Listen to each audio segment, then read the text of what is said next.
T'es-tu déjà demandé ce qui se passe dans la salle de bain des personnes qui t'inspirent ?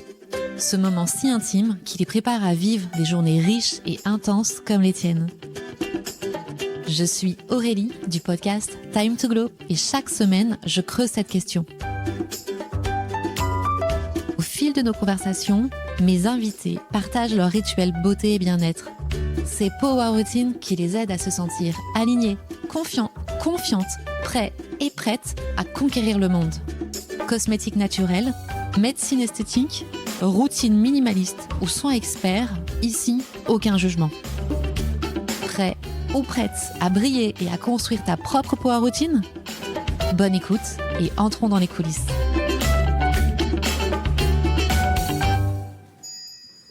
Bonjour Marie. Bonjour. Écoute, je suis ravie de te recevoir dans Time to Glow. C'est un podcast où on partage les coulisses de la salle de bain, mais aussi où on met en valeur les personnalités. Comme je te disais, je suis tombée sur le feed de ta boîte.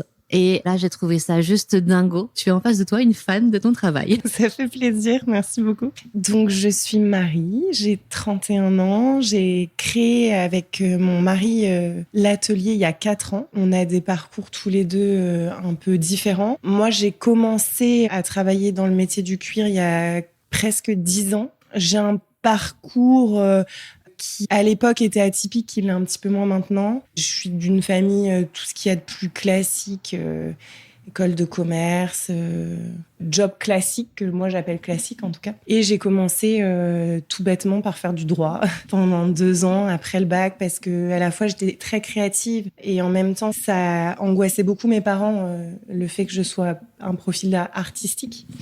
Après j'ai aussi, j'ai été un enfant malade, j'ai une malformation cardiaque et j'ai été opérée 5 fois du cœur. Ok. Et en fait, gros trou au moment de l'orientation. À la fois, ce que je voulais faire quand j'étais jeune, c'était de la cuisine. Et on me disait que ça serait pas possible avec ma santé. Et en même temps, je suis hyper têtue. Je suis Capricorne. Et quand j'ai une idée en tête, j'y vais. Donc du coup, j'ai bêtement commencé par du droit.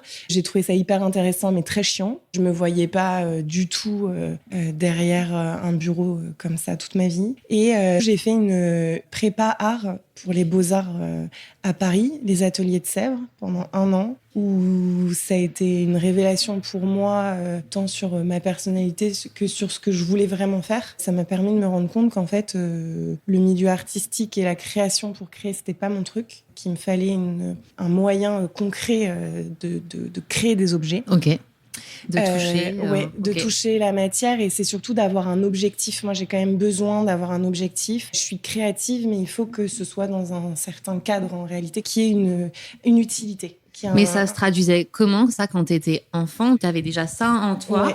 Oui, j'ai toujours été hyper dans mon petit monde, dans ma lune. Donc, mes parents m'ont fait faire beaucoup de beaux-arts, de musique et de sport. Enfin, j'avais besoin, en fait, d'un échappatoire pour être dans mon monde. Enfin, voilà. Et donc, du coup, j'ai fait cette mana qui a été hyper enrichissante, où j'ai rencontré beaucoup de gens divers et variés. Et ma mère, à l'époque, avait un magasin de chaussures. Ça reliait en fait tout cet aspect mode, créativité et à la fois concret que je recherchais. J'ai fait un BTS métier de la mode, chaussures et maroquinerie à Paris. Je crois qu'il existe toujours, mais c'est une filière qui est un peu en souffrance. C'était plutôt pour être dans la création, styliste, bureau d'études, etc.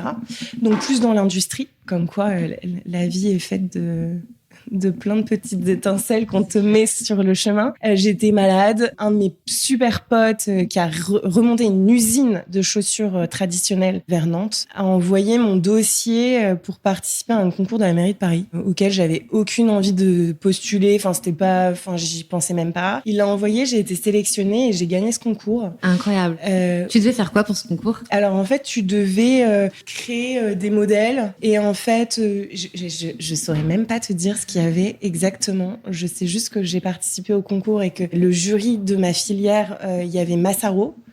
Donc Massaro, qui est l'un des derniers bottiers français chausseurs femmes, qui a été racheté en 2012 par Chanel. Du coup, il y avait ce monsieur et le chef d'atelier de cet atelier à l'époque. Et j'ai gagné ce concours et donc le droit de créer mon dessin dans leurs ateliers. Incroyable. C'était un peu improbable parce que j'ai rencontré Jacques, mon maître d'apprentissage, qui m'a donné absolument toutes les ficelles de mon métier et qui m'a donné bien plus encore. Je pensais que j'étais là pour être son nouvel apprenti, donc j'étais à l'essai.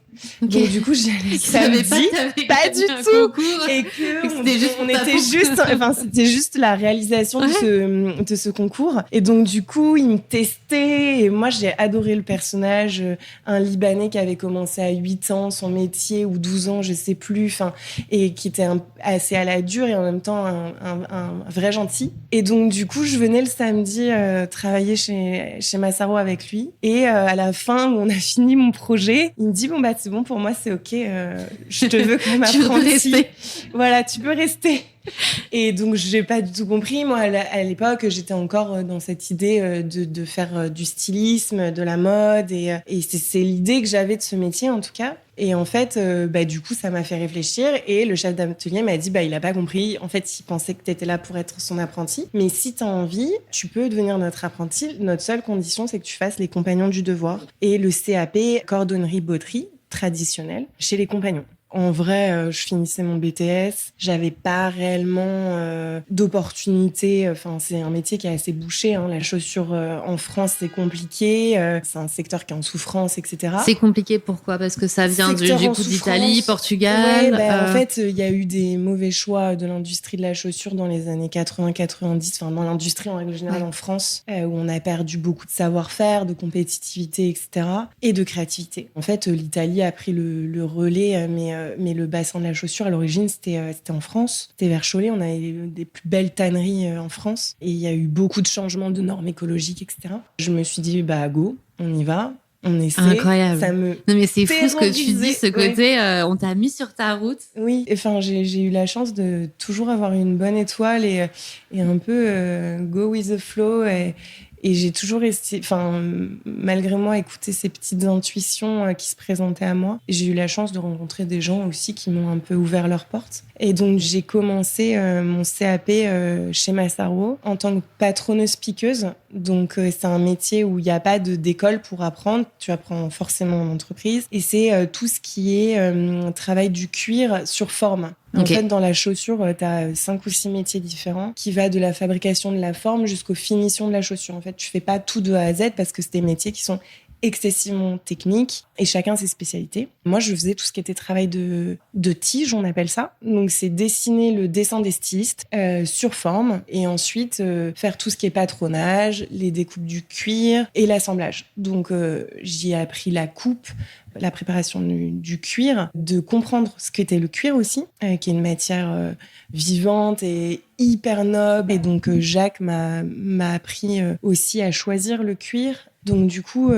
j'ai bossé chez eux pendant pratiquement 5 ans, où je faisais du patronage piquage, l'achat des peausseries pour mon pôle. Et c'est là où j'ai appris les bases du métier du cuir. Est arrivé le Covid.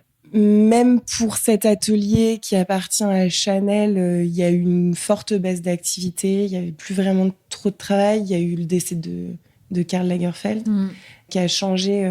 En tout cas, j'ai pas beaucoup connu cet homme, le travail de cet homme, parce que toi, tu le connais pas en atelier, mais tu réalises ses dessins. Bien sûr. C'est quand même un génie créatif et il y a quand même eu un peu un plat après son départ. Donc, il y a eu beaucoup de choses qui faisaient que c'était plus ce que j'espérais. Et j'arrivais en fin de CDD. En parallèle, mon mari, ça faisait 10 ans qu'il se reconvertissait dans ce métier-là. On s'est rencontrés un peu plus tard dans sa formation. Et lui, il voulait, depuis le début, ouvrir une cordonnerie. Chose qui, moi, me donnait pas du tout envie de prime abord. Je voyais pas du tout la réparation comme le métier qu'on en a fait aujourd'hui, parce que c'est un métier qui était pas du tout valorisé et qui faisait pas du tout rêver. Et au final, j'avais de très belles chaussures, parce que j'ai toujours eu la chance d'avoir de très belles chaussures. Et on savait jamais où donner nos souliers à réparer. Et Fred qui me poussait à monter ce projet parce que lui, il croyait réellement en ce savoir-faire de la réparation. Et voilà. Et donc, du coup, on a monté l'atelier d'Avin à ce moment-là, en sachant pas vraiment vers quoi on allait. On était surtout cordonniers, nous.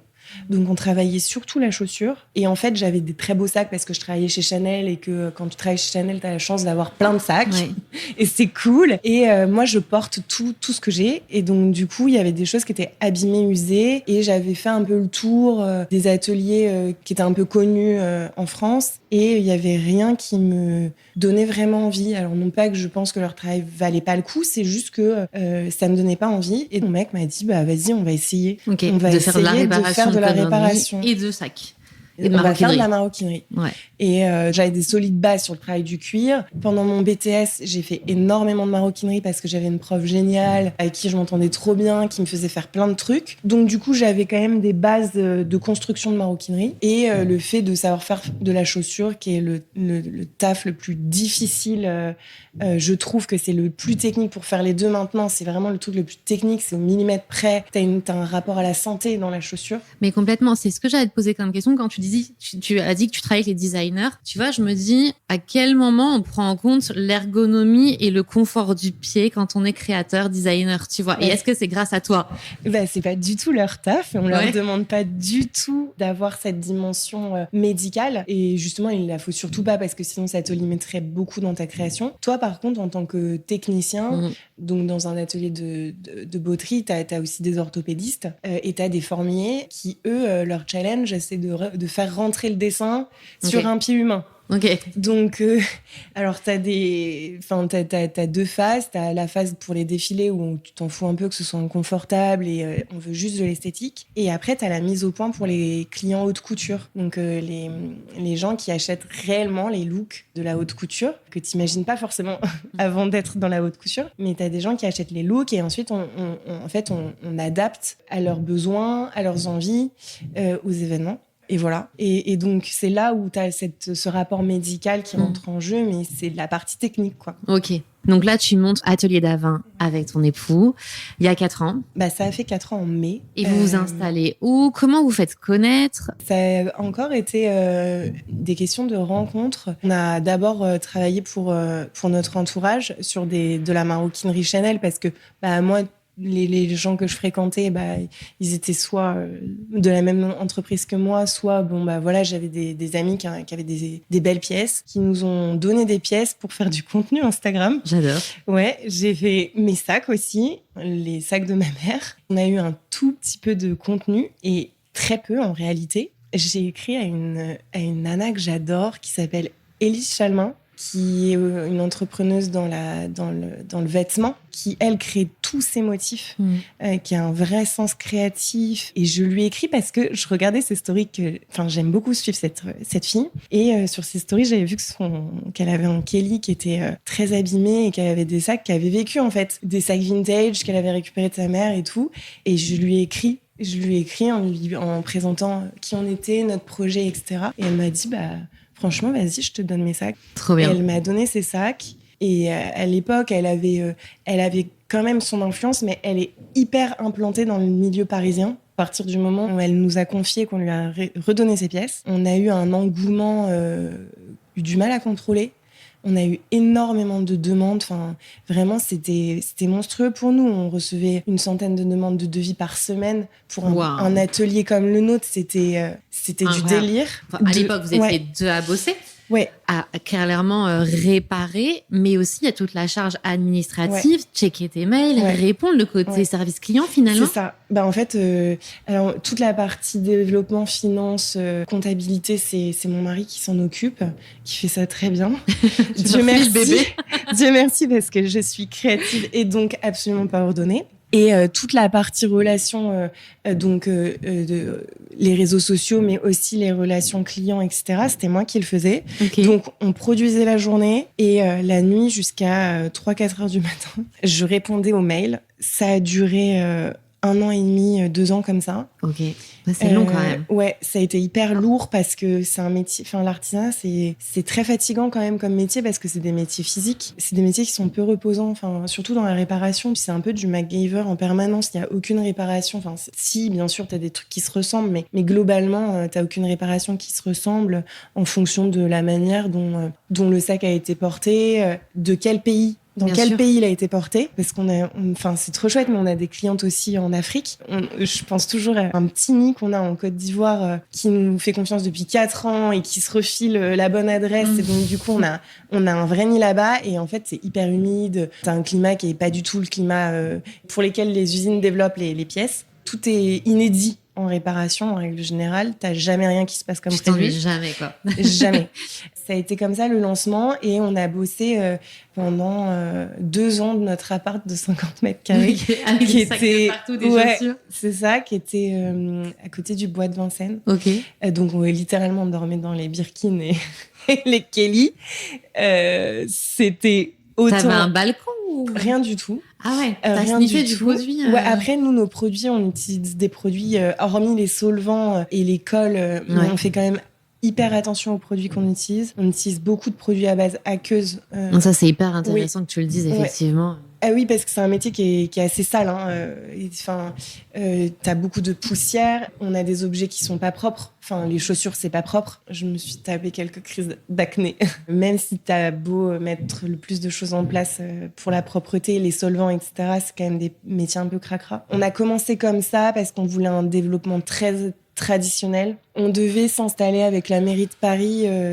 Ils font de la réinsertion d'artisans dans les cœurs d'arrondissement. On avait un atelier, etc. Et en fait, il s'est avéré qu'il y avait un vice caché. Il y avait de l'eau qui ruisselait dans tous les faux murs.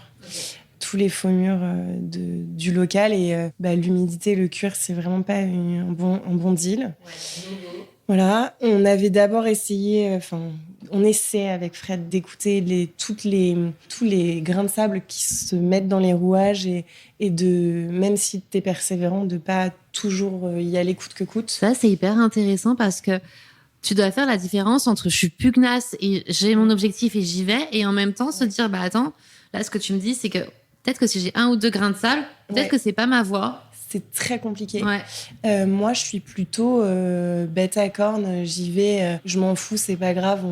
Si ça marche pas là, ça va marcher ailleurs. Après aussi, j'ai 10 ans de moins que Fred, donc j'avais beaucoup plus de... Ouais, d'inconscience, d'insouciance. D'insouciance, voilà. J'avais beaucoup plus d'insouciance que Fred, qui lui avait plus de bailliage que moi et qui tempère beaucoup plus. Mais c'est très compliqué d'apprendre à canaliser et à être patient, je trouve, quand tu crées ta boîte. Si t'as envie que ça perce, si t'as envie que ça fonctionne, parce que tu fais pas ça pour rien. Même si t'adores et que t'es animé par ton job, il y a un moment, ça c'est limite, quoi. Faut que ça paye. Mais donc, du coup, on a essayé de s'installer et on a eu des grains de sable sur 2 ou 3 lieux dans Paris. Et là, on s'est dit, en fait, c'est ce que réellement Paris veut de nous. Moi, je suis de Normandie. Fred, c'est un Parisien sur 12 générations. C'est un vrai de vrai qui voulait jamais quitter Paris. Et là, il m'a dit, écoute, en vrai, est-ce qu'on n'irait pas vivre ailleurs ? Et donc, on a d'abord commencé à regarder proche Paris, banlieue, proche Paris. Et en fait, on n'arrivait pas à trouver un lieu qui nous correspondait. Et on s'est retrouvés au bout du bout de la Normandie, donc à 8 km de la mer. Donc vraiment, on a reculé de quelques kilomètres. Et en fait, on a trouvé une maison qui est notre lieu d'habitation. Et il y a la moitié de l'habitation qu'on dédie à l'atelier.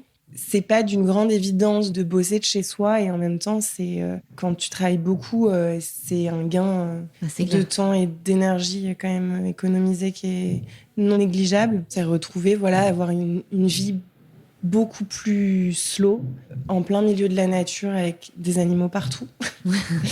Et en fait, on avait aussi besoin, l'atelier, ça a tellement boomé les premières années, et encore maintenant, on a la chance d'avoir des gens qui nous font vraiment confiance, qui nous donnent du travail. Il fallait qu'on trouve un équilibre plus sain pour notre santé mentale. Oui, bien sûr. Et physique, Et se distancier finalement de Paris, ça a été aidant. Ouais. Et en fait, ça a été hyper bénéfique. Moi, j'avais hyper peur parce que nous, on a notre foyer de clientèle de base, il est quand même parisien. On a énormément de clientes qui sont ici. Et en réalité, on n'a jamais eu d'atelier ouvert au public. Pendant 3 ans, en réalité, c'était nous qui allions sur rendez-vous à l'adresse du choix de nos clients. Donc chez elles, au bureau, peu importe. Ce qui nous a permis de créer une réelle proximité. Parce que tout notre business, il repose quand même sur les réseaux sociaux. On nous connaît que par ça. Oui, et que des photos où on vous voit travailler, mais c'est ce qu'on disait, on vous voit pas vous forcément. Et puis on voit pas l'environnement dans lequel on travaille, ce qui peut donner confiance ou pas. Oui. Aussi de pouvoir voir de soi-même comment ça se passe, si ça paraît sérieux, etc. Donc ça veut dire que les pièces qu'on confie sont des pièces de marque d'un certain prix. Ouais. Donc effectivement, la personne qui les possède, la propriétaire, vous donne main à la main ce sac. Ça fonctionne plutôt bien. Ok. Mais en fait, ça nous permettait de rentrer chez les gens et d'avoir une proximité. Quand je dis rentrer chez les gens, c'était pas du tout intrusif. Oui, mais dans leur univers, en tout cas, voilà. leur chez soi. Et d'être, d'avoir un lien de confiance, un lien hyper privilégié. Parce que même si on fonctionne en 2.0 avec les réseaux sociaux, etc., on avait à cœur d'avoir un service hyper humain, hyper proche de nos clients. Alors, à plus ou moins degré en fonction des gens aussi, Bien ça sûr. dépend des profils de nos clientes. Mais c'était hyper important pour moi qu'il y ait cette relation hyper forte de confiance. Parce qu'en fait, les pièces qui nous sont confiées, alors c'est soit beaucoup d'économies pour les Exactement. gens, donc ça représente beaucoup de travail et souvent c'est une récompense pour eux. Soit ce sont des pièces de transmission, donc ça appartenait à la mère, à la grand-mère. On a eu des sacs qui étaient des années 45, C'est incroyable. 47 très précisément, où au-delà de la valeur pécuniaire de l'objet, il y a bien plus encore, c'est la valeur sentimentale. Mais bien sûr.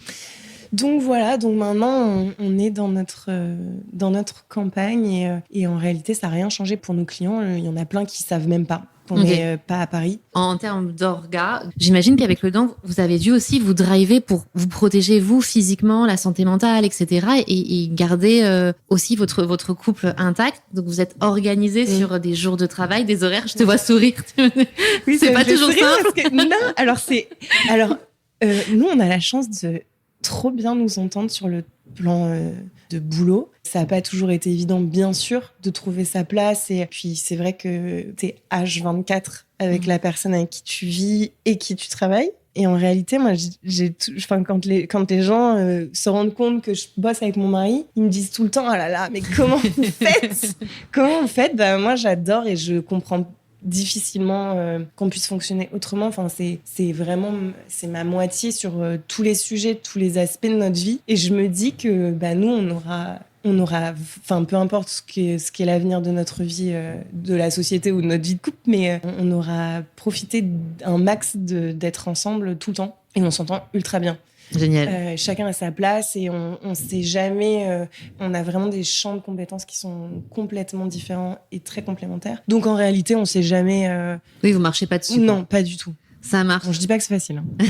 Au départ, c'est pas facile. Mais... Et alors, attends, tu m'as dit, ça n'a rien changé pour nos clients. Donc, vous réparez les objets hors Normandie. Ensuite, vous passez à Paris ou les récupérer ou les déposer. C'est ça. C'est quoi votre orga du lundi au vendredi, du lundi au dimanche? Tu continues jusqu'à 3h du mat', non? Alors ça, franchement, c'est une victoire de dingue quand t'as ta boîte. C'est le jour où tu récupères tes week-ends. T'as l'impression d'avoir plein de temps. Et ça, c'était vraiment le truc qui m'importait le plus, c'était de retrouver des week-ends où tu fais rien, rien du tout. Et maintenant, on s'oblige, ça m'arrive même de pas répondre à des textos que je peux recevoir, etc. Et de me dire, on verra ça lundi. Oui, ça et peut puis maintenant, lundi. on a une assistante aussi, Okay. qui est Laurie. Petit clin d'œil. Petit clin d'œil à Laurie qui fait un travail super pour nous et qui nous a allégé beaucoup notre charge de travail. Quand tu dis assistante, c'est administratif ou aussi vous la formez également? Alors, elle fait 0 travail manuel. Ok. Bon, si je lui demande de décaper un truc, elle va me le faire parce que parfois il faut nettoyer des pièces pendant plusieurs heures et c'est hyper fastidieux et il y a un moment t'en peux plus donc elle le fait avec plaisir. Mais elle m'assiste surtout sur toute l'organisation, tous les devis. Oui. C'est elle qui rédige, alors même si c'est moi qui donne les directives pour les devis, c'est elle qui rédige tous les devis, qui s'occupe de toutes les updates d'avancée des réparations ou les questions des clientes, qui s'occupe de toute l'organisation de nos tournées quand on vient à Paris, parce que du coup, maintenant, on vient une fois par mois à Paris. Ça, c'est pareil, ça a beaucoup changé de partir, parce qu'avant, en fait, on était ultra disposé à nos clients et en fait on répondait aux moindres demandes un petit peu parfois caprices, que je comprends parce qu'on a toujours envie de récupérer sa pièce ou de la déposer, mais en fait on allait en tournée 2 fois par semaine. Ouais, donc et t'optimisais pas ton temps? Pas du tout. Okay. Pas du tout. Maintenant c'est 1 fois par mois, on a ce luxe de pouvoir imposer ça parce que les gens nous font confiance et qu'ils ont vraiment envie de nous donner les pièces. Donc c'est 1 fois par mois, on est dans un appartement dans le 16e qui est toujours le même endroit, où on fait tous nos rendez-vous de 7h30 à 18h en règle générale. Et c'est elle qui organise tout ça et qui le fait d'une main de maître. Elle vient travailler à l'atelier 3 fois par semaine. Ça marche. Et voilà. Et je me posais la question, quand tu fais tes devis, c'est en fonction du nombre d'heures passées, c'est la matière que tu dois acheter. C'est pareil, c'est chaque sac un devis finalement. C'est hyper compliqué. Ça a été très difficile les 2 premières années, surtout la première année en fait. Parce que quand t'es artisan, t'as toujours un petit peu de mal à savoir ce que tu vaux. Même si t'as une superbe expertise, toi, tu te rends pas compte parce que c'est ton quotidien et c'est ton exigence. Et en réalité, tu progresses tous les jours et t'apprends tous les jours et t'es pas infaillible. Donc, t'as un peu de mal à te donner une valeur au départ. Et puis, c'est un métier qui est peu connu. Alors, ça se développe beaucoup ces derniers temps. On voit de plus en plus des petits ateliers émergents qui font de la rénovation. Pas forcément des grosses restaurations, mais qui font des trucs intéressants. Mais à l'époque, il y a 4 ans, il y avait peu de gens qui faisaient ce métier-là. Donc, c'était difficile de savoir un petit peu... de faire ton benchmark, voilà, finalement. Exactement. Et alors maintenant, je le fais à la technicité. Okay. Après, il y a des choses qui reviennent assez souvent. Des recolorations, des nettoyages, des entretiens. Nous, on est connus pour faire des restaurations assez techniques de couture, où on va changer des grosses parties de sac, où on va adapter de la réparation, de la restauration à des pièces qui ont 20, 30, 40 ans, toujours en essayant de ne pas les dénaturer et de faire le mieux possible. Alors, parfois, tu as des ajustements parce que la restauration, c'est subjectif. Moi, ce que j'imagine d'une restauration d'une pièce, c'est pas forcément ce que la cliente elle a en tête. Okay. Donc, parfois, tu as des mises au point à faire, évidemment. Comment tu fais là? Tu passes un coup de téléphone, tu envoies des photos, tu réexpliques, tu dois faire beaucoup de pédagogie. Ouais. Alors, j'ai toujours eu à cœur de beaucoup discuter avec mes clientes. Donc, souvent, quand Laurie était pas là, c'était beaucoup de téléphone. Mais je suis beaucoup plus... j'arrive à encore plus intégrer mes clientes maintenant depuis qu'à Laurie, parce qu'on a beaucoup moins de retard. Avant, on avait beaucoup de retard. Donc, j'avais un peu de mal à assumer le retard. Je le vivais hyper mal. Presque aussi ça mal qu'elle. Ça m'étonne pas. Oui, je vivais très, très mal. Plus mal que mes clientes, je suis certaine. Et en même temps, en plus, tu l'as expliqué, il y a des étapes à suivre, des temps pour certains produits, etc. Donc, tu peux pas aller plus vite non plus. Ça. Tu peux pas aller plus vite que la musique. Quand tu as accès à du savoir-faire, à de l'artisanat, au-delà d'acheter un savoir-faire, t'achètes du temps. Moi, je préfère mettre plus de temps, mais réparer correctement. Et puis, parfois, ça se passe pas du tout comme prévu. Donc, t'es jamais à l'abri que, en fait, le cuir, il paraissait en bon état. En réalité, quand tu démontes, il se déchire dans tous les sens. Ça arrive tout le temps. Ouais. Tout le temps. Et parfois, il y a des réparations que je repousse, que vraiment je redoute. Et en réalité, elles se passent d'une fluidité extraordinaire. Mais comme quoi, ça rejoint cet effet de matière, finalement, de vivant. Et tu sais pas. Non, tu sais pas. Tu sais pas. Et pour les devis, maintenant, j'ai un peu plus d'expérience. Et ça, c'est vraiment Laurie qui me l'a mis un peu en pleine face quand elle est arrivée. C'est d'avoir de l'estime pour mon travail. Bien sûr. Et que ça vaut quelque chose. Et que si on est prêt à mettre 10 000 euros dans un sac, de demander 500 euros pour une réparation qui va prendre des heures et des heures, en soi, je vaux pas bien sûr. Pas moi, évidemment, mais le travail artisanal et le savoir-faire ne vaut pas moins que ça. Mais bien sûr. Surtout, comme tu le dis, c'est ça. Que là, ils ont une valeur d'achat qui est conséquente, mais au fur et à mesure des années, se valorisent davantage. C'est pour ça que ces pièces sont aussi transmises. Oui. Ton savoir-faire permet, en fait, cette pérennité-là. Oui. Et c'est juste incroyable. Allez voir leur compte Instagram parce que c'est assez dingue. Oui. Et là, quand je te vois démonter des sacs, je me dis, mais elle va pas faire ça. Franchement, parfois, je me dis, ah là là, tu vas pas faire ça. Si, tu vas le faire. Et ça arrive tout le temps parce que vraiment, on nous confie quand même des choses qui sont parfois en très très mauvais état et on a cette chance-là qu'on nous fasse confiance pour des restaurations vraiment costauds. Donc en fait, parfois c'est un peu genre j'imagine que ça va me prendre tant de temps, que les matières premières, Après, en matière première, j'ai la chance d'avoir été très bien formée. Oui. Donc, j'ai aussi des tanneurs et ça a été trop cool. J'ai des fournisseurs, on appelle ça des crépins. Alors, il y a le crépin, c'est ceux qui fournissent pour la cordonnerie, etc. Et t'as aussi des tanneurs. Et les tanneurs, souvent, il faut acheter 10, 15, 20 pots. Moi, j'ai des gens qui m'ont suivi, qui m'ont dit, mais même si t'as besoin d'une peau, on te sort la peau. C'est génial. Qui nous ont vraiment encouragés. T'as vraiment un soutien. Du coup, il y a un maillage, en tout cas, qui te fait confiance et qui te soutient. Et ça, c'est génial pour tous les deux. Ça a été d'une grande richesse et je sais pas trop comment on aurait fait au début parce que tu doutes tout le temps. Hein. Donc, c'est des petites mains tendues qui... Ouais. Et d'après toi, pourquoi t'as ces mains tendues? Qu'est-ce qui fait que on vous file un coup de main? Après, moi, j'ai toujours vécu mon métier avec beaucoup d'admiration pour l'autre. J'ai certainement pas toujours été irréprochable par peur, moi, j'avais vraiment j'ai tout le temps eu peur de pas réussir, de pas trouver ma place en entreprise. Je suis excessivement sensible. Donc, parfois, des situations banales peuvent prendre des proportions un peu particulières dans mon cœur et j'ai toujours eu envie de prouver que j'étais capable. J'ai beaucoup, beaucoup douté de mes capacités. Donc, j'ai toujours beaucoup travaillé pour être le plus technique possible. Et je pense que le fait d'admirer... il y a pas un métier qui me passionne pas. En vrai, je fais ce métier-là, mais j'aurais pu faire 10 000 autres métiers. C'est génial. De technique, en fait. Ouais. Je suis vraiment passionnée par le savoir-faire et les connaissances techniques de la matière. C'est vraiment un truc que j'adore. Et quand je traitais avec les tanneurs, c'est un métier qui est ultra masculin, qui est très macho. Ça a été compliqué quand on est arrivé avec les autres filles de mon environnement, qui avaient à plus ou moins mon âge, de se faire une place dans la cordonnerie-botterie. C'était très compliqué parce que c'est un métier qui est physique, donc forcément, toi, t'es une fille, machin. Tu vas pas y arriver. Je suis coquette et j'aime bien la mode et tout, donc ça matchait pas forcément avec l'univers. Et en fait, j'ai été ultra bien accueillie comme étant un peu leur fille à chaque fois, des professionnels, des tanneurs, etc., qui avaient un certain âge. Et je pense que l'admiration que j'avais pour leur connaissance a fait qu'il y a eu une relation de confiance. Et je pense que c'est pour ça.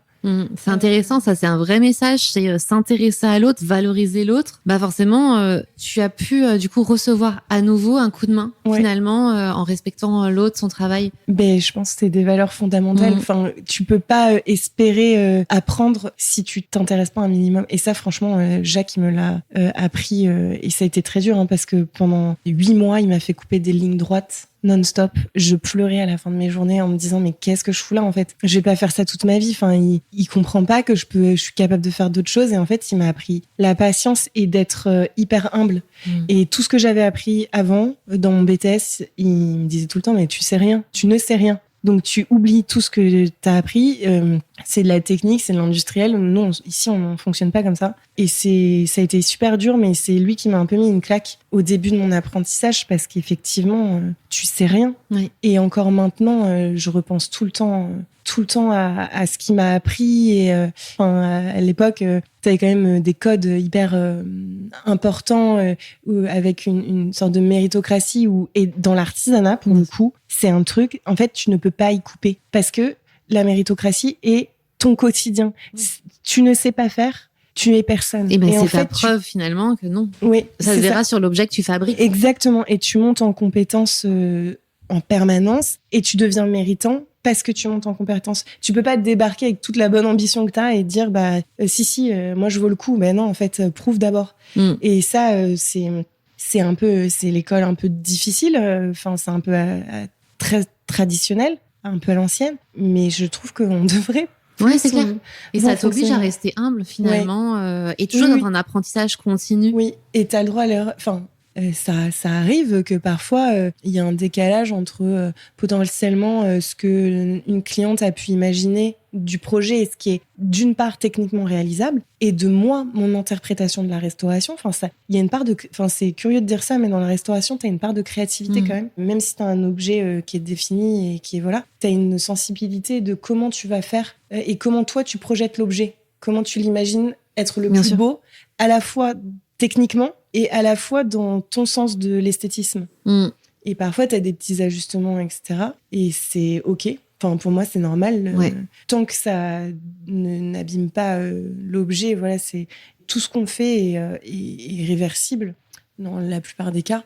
Donc, tu peux réajuster, je sais pas moi, un ton de couleur ou... C'est OK. Enfin, et moi, je veux qu'on me le dise s'il y a quelque Bien chose sûr. qui... Voilà, parce que c'est subjectif. Complètement. Et alors, je reviens juste à ta boîte et puis après, on passera au quiz de ta salle de bain. Si on vous fait restaurer son sac, des souliers, on vous envoie un email. Vous avez des adresses mail qui sont dédiées, j'imagine, avec des photos. De là, tu fais un devis.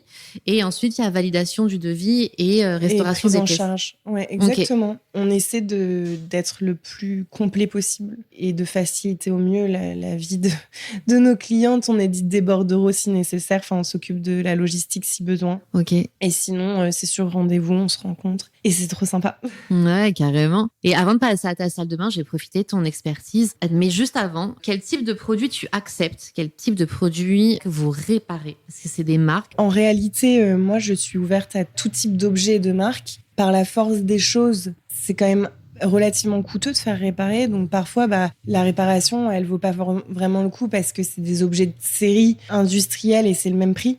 Parfois plus cher que l'objet neuf, parce qu'on facture du temps passé et que peu importe quelque part que je restaure un sac Hermès, que je fasse la même réparation sur un sac Hermès ou sur, je sais pas moi, sur un sac Lancel, enfin c'est le même prix puisque c'est le même temps passé. Donc par la force des choses, on a des pièces de grande qualité comme on a énormément de sacs Hermès. C'est pas le plus facile parce que c'est vraiment beaucoup de temps passé et je fais extrêmement attention à la réparation sur ces pièces-là parce qu'il y a une très forte cote et voilà. Après, on a beaucoup de Chanel aussi, énormément de Chanel, qui sont des pièces beaucoup plus industrielles et il y a eu tellement de modes autour. Enfin, en fait, t'as un modèle, 25 déclinaisons, donc tu peux un peu plus t'amuser, entre guillemets, dans la réparation. J'accepte un peu plus de fantaisie pour modifier ou améliorer l'aspect. Et après, on va avoir des pièces qui sont pas forcément de marque, mais qui sont bien faites. Parce que aussi, c'est ça le truc. Hein. C'est que tout n'est pas restaurable, parce que tout n'est pas de qualité et tout n'est pas réparable. Et il y a ce que moi j'appelle du premium, genre Yves Saint Laurent, Céline. Alors Céline Vintage, c'est super en qualité, mais tout ce qui est un peu plus premium luxe, c'est industriel et c'est pas du tout les mêmes techniques qu'un maroquinier ou qu'un sellier en fait. Les produits utilisés sont pas les mêmes. Il y a beaucoup de choses qui sont faites machine que nous on fait à la main. Et en réalité, c'est un cauchemar à restaurer et j'y passe un temps fou et c'est pas facturable. Donc il y a des choses que je m'autorise à refuser si je vois pas une bonne finalité, en fait, un bon rapport résultat-prix. Après, parfois, je laisse le choix en me disant, ça va peut-être pas forcément être optimal, mais voilà. Et il y a des gens qui veulent quand même le faire parce que peu importe la marque, c'est un objet qui a une valeur chère bien sûr. à leur cœur ou parce qu'ils adorent. J'ai des clientes qui nous ont donné des pièces qu'on pourrait dire un peu tout venant. Entre guillemets, sans dénigrer nullement le produit, mais en fait, qui mettent un point d'honneur à pas jeter et à faire entretenir et réparer. C'est aussi une éducation. Hein. Il y a des gens qui ont... Enfin, moi, j'ai été élevée comme ça. On jette pas, on répare et on entretient ce qu'on possède. C'est super parce que tu vois, on est dans une société de ultra conso, j'ai 30 paires, j'ai 30 X paires de ponts, j'ai X, bon, on a peut-être 30 paires de ponts tous, mais un peu plus. J'ai 200 paires. C'est pas beaucoup ce que je dis. C'est très peu, 30 paires de ponts. Oui, t'as 300 paires de ponts. Non, mais t'as 50 uniques pour l'été. Enfin, voilà, tu vois ce que je veux dire? On est dans une ère de surconsommation. Et moi, je te retrouve sur ce côté, peu mais bien, la belle pièce, le bel objet, et qui a une valeur finalement, et tu attends aussi, tu vas parler d'un sac Hermès, mais tu vas attendre parce que c'est fait à la main, c'est le travail, c'est du temps que tu achètes humain. Donc je trouve ça hyper intéressant, cette notion de faire durer, l'économie circulaire, enfin tout ça quoi. Oui, et puis d'avoir un peu plus de sens dans ta consommation. Ouais. On a vraiment de tout dans notre clientèle et c'est ça que j'adore. J'ai des clientes qui vraiment se donnent du mal pour acheter des belles choses, peu mais bien. J'ai des clientes qui n'ont pas de limite de budget et qui consomment beaucoup, qui surconsomment de l'ultra luxe. Ouais, et c'est trop chouette aussi. Des collectionneuses ou vraiment des gens qui sont habitués à ne consommer que du très beau. Mais il y a quand même un truc à changer et je trouve que ça a bien évolué. Et je pense et je suis assez fière d'ailleurs quand on me dit que c'est en voyant nos vidéos qu'on s'est rendu compte que j'ai des clientes qui avant achetaient... je pense à cette cliente, j'adore cette cliente. Bon, elle achetait des ballerines Chanel tous les 2-3 mois. Elle changeait toutes les saisons. Elle me disait quand les semelles étaient mortes, c'était poubelle en fait. Je me prenais pas tant la tête. Et en fait, quand j'ai vu que effectivement de mettre un patin chez nous, c'est 38 €, et de changer le bon bout, donc c'est l'embout du talon, t'en as pour 75 € je crois chez nous, un truc comme ça, donc ce qui est assez cher, hein, en cordonnerie, mais versus la ballerine. Mais elle me disait, mais en fait c'est lunaire d'avoir jeté toutes ces choses, c'est lunaire. Et donc ça fait plaisir, parce qu'il y a aussi d'avoir redonné un petit côté un peu plus sexy à la réparation, et pas de la cordonnerie. Voilà, tu te dis vas-y, je fais poser un patin, mais c'est vraiment parce que j'ai pas le choix. D'avoir été un peu un petit acteur à notre échelle de ça fait plaisir aussi. Mais c'est énorme. Est-ce que d'ailleurs ces maisons de luxe vous recommandent aujourd'hui ou pas encore? Le SAV dans l'univers de la femme, il y a, parce que c'est légal, que si tu as un défaut de fabrication, il y a un SAV pour la maroquinerie, les chaussures, etc. Chanel, ils ont un SAV. C'est pas un service. Enfin, si, c'est du service après-vente, mais c'est pour faire perdurer ces objets. C'est plus notre métier, de la restauration, réparation. Hermès aussi. Chanel, ils le font, mais ils sélectionnent énormément les projets. Il y a plein de projets sur lesquels ils laissent aucune chance de réparation, alors qu'en soi, il n'y a pas de raison. Oui. Hermès, ils ont aussi un SAV qui est connu, mais ils font pas forcément... c'est pas tout à fait le même métier.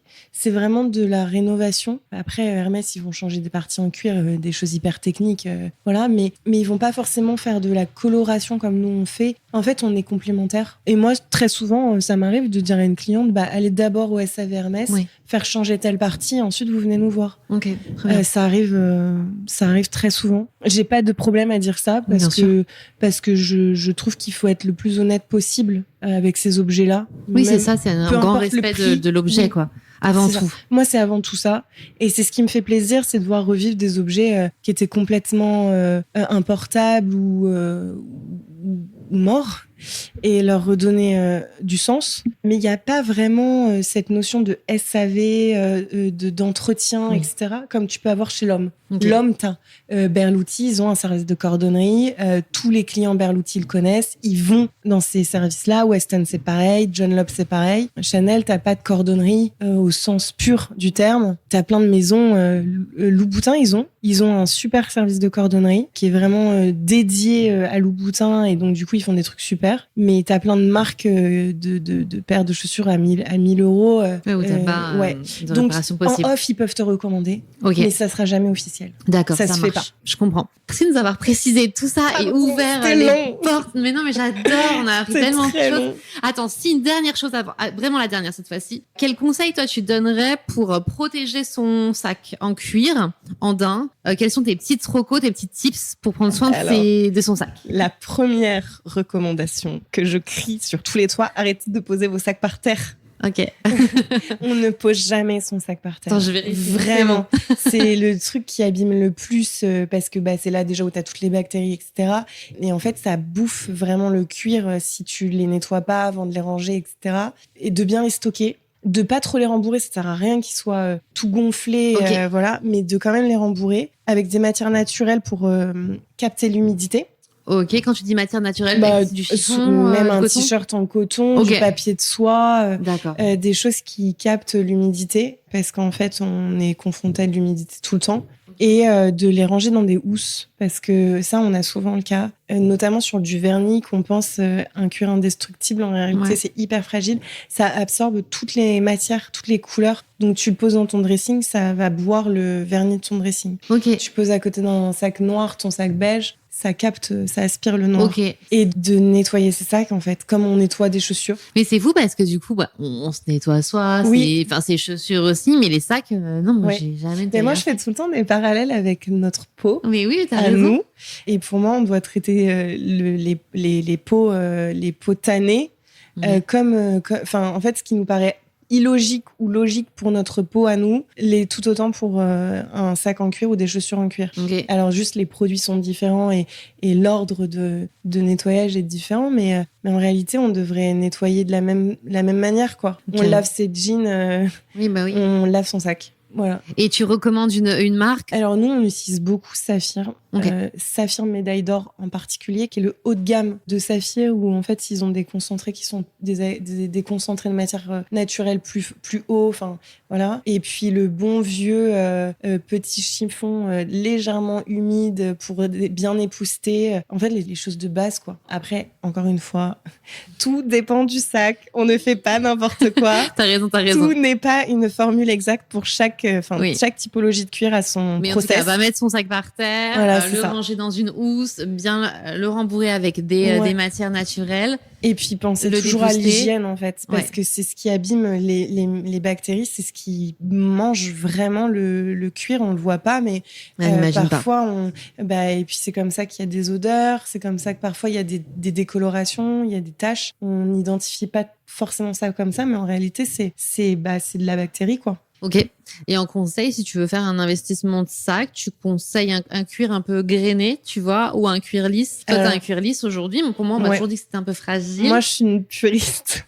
J'adore le box. C'est un cuir qui est lisse, qui est extrêmement précieux. J'adore les cuirs naturels. Moi, je suis pour à 200% que les sacs soient portés, usés, griffés. Ça fait partie de son empreinte et moi, j'adore quand nos clientes, elles viennent et qu'elles me disent j'ai ce haut à courroie Hermès, c'était celui de mon grand-père. Père l'a utilisé, moi j'utilise. Et ça, c'est les tâches que mes enfants ont fait. En fait, pour moi, le tableau, il est complet. Alors, il y a plein de fois où on pourrait croire que je vais éliminer les tâches et tout. Bon, ça, on se met toujours d'accord avec les clientes. Mais il y a plein de fois où, non, pas du tout, en fait. Nous, on veut une transmission et je trouve que c'est beau aussi quand c'est de qualité, ça se patine. Ça devient beau. Les premières rayures, elles font mal. Et puis, après, c'est ton sac, en fait. C'est ton identité. Après, encore une fois, si tu fais ça pour l'investissement, tu fais pas les mêmes choix et ton sac, tu le portes pas. Mais si tu fais ça parce que tu as vraiment envie de te faire plaisir, moi, je conseille toujours d'acheter ce qui nous plaît, de le faire vivre, et c'est OK. T'es assez déculpabilisante sur ça. Mais après, ça reste des objets utilitaires. Effectivement, ça vaut des milliers d'euros maintenant. On y a mis tout un côté investissement, comme si on achetait de l'or et de l'argent des actions. Ou des actions, exactement, ou des actions. En réalité, c'est des objets de plaisir. Ouais. Faut kiffer, quoi. Sinon, sauf si, encore une fois, tu veux faire que de l'investissement, t'as besoin de placer 10 000 euros, et donc, du coup, il reste au coffre, et c'est tout, mais portez vos pièces, quoi. Faites-vous plaisir. T'en penses quoi de la tendance, tu sais, des... Alors, pas des bijoux de sac, mais des peluches de sac, tu vois, t'en as pas, toi? Alors, moi, j'en ai pas une. Je suis un peu... Moi, j'adore tous ces trucs-là. Je suis plus minimaliste avec ma manière de porter, mais alors, moi, j'adore. Ça me fait rire, en fait.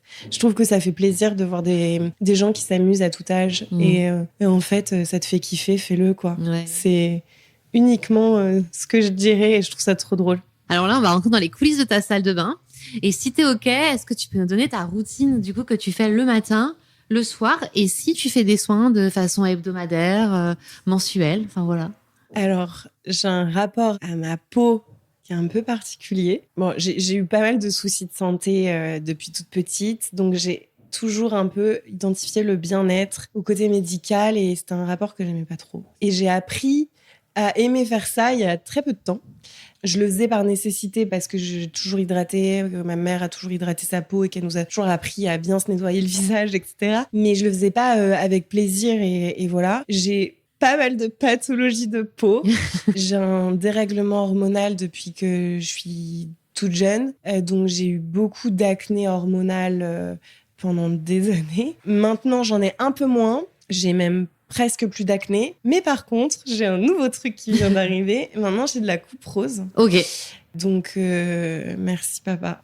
Voilà, qui en a un peu. Donc, du coup, j'ai fait rentrer pas mal de choses dans ma routine beauté. Notamment, j'ai un masque LED où j'ai fait tout un benchmark. Ah ouais. T'es partie sur lequel alors? Alors, j'ai pris le Cure & Body, le dernier très ergonomique, qui est moins fort que le Nuance, mais en fait que je préférais parce que quand t'as des rougeurs, si c'est trop fort, tu le sens. Et d'ailleurs, quand je le fais chez mon médecin esthétique, qui ne me fait aucune picouse, je vais voir un médecin esthétique pour mes problèmes de peau. Mais aucun jugement dans Time to Glow. Non, je sais, mais j'y viendrai. Non, j'y précise pourquoi, mais j'ai aucun jugement moi-même. Je suis pour à 200%.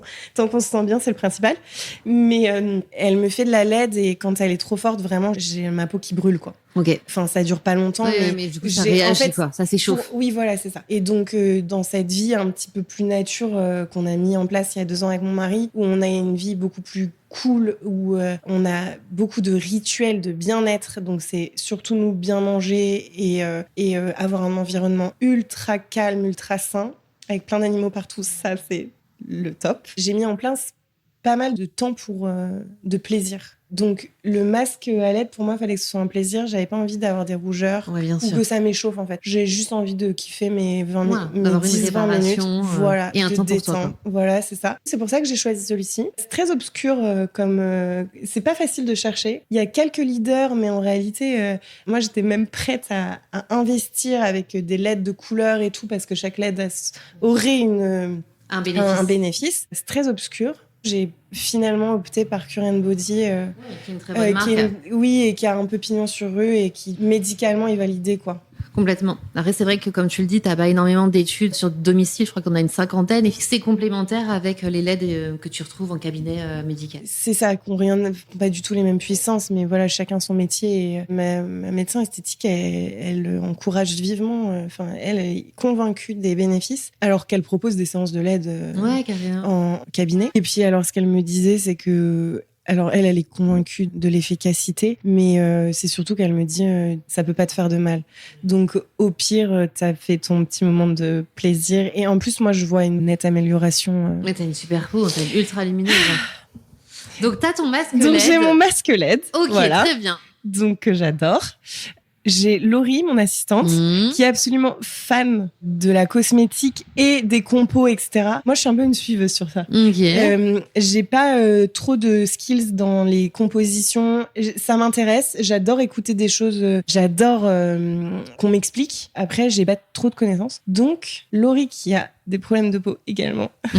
Elle ne m'en voudra pas d'avoir dit ça. Elle est assez calée et elle m'a fait toute une routine anti-comédogène parce que moi, j'ai une peau super comédogène et j'ai une peau qui est autant desséchée qu'elle peut être grasse. Donc, du coup, elle m'a fait toute une routine très douce de produits coréens avec des produits apaisants pour la coupe rose, etc. Et donc, j'ai 6 ou 7 produits, je crois. Bah ouais, à fond dans la routine coréenne, quoi. Que j'adore. Ben, c'est vraiment, encore une fois, moi, ce que je recherche au-delà de la performance des produits que j'utilise, c'est de passer un moment de plaisir et de détente. C'est vraiment, moi, le truc, on ferme la porte de l'atelier, c'est le premier truc que je vais faire. Parce que, comme je disais, c'est pas des métiers qui sont toujours très clean. Donc ça veut dire que tu te laves les cheveux tous les jours ou pas forcément, tu bosses avec une Charlotte alors mon mari qui fait de la cordeau pure, qui est derrière les machines, etc., où il y a beaucoup de produits qui volent, dont les particules de semelle et tout, lui il se lave les cheveux tous les jours, c'est obligatoire. Ouais.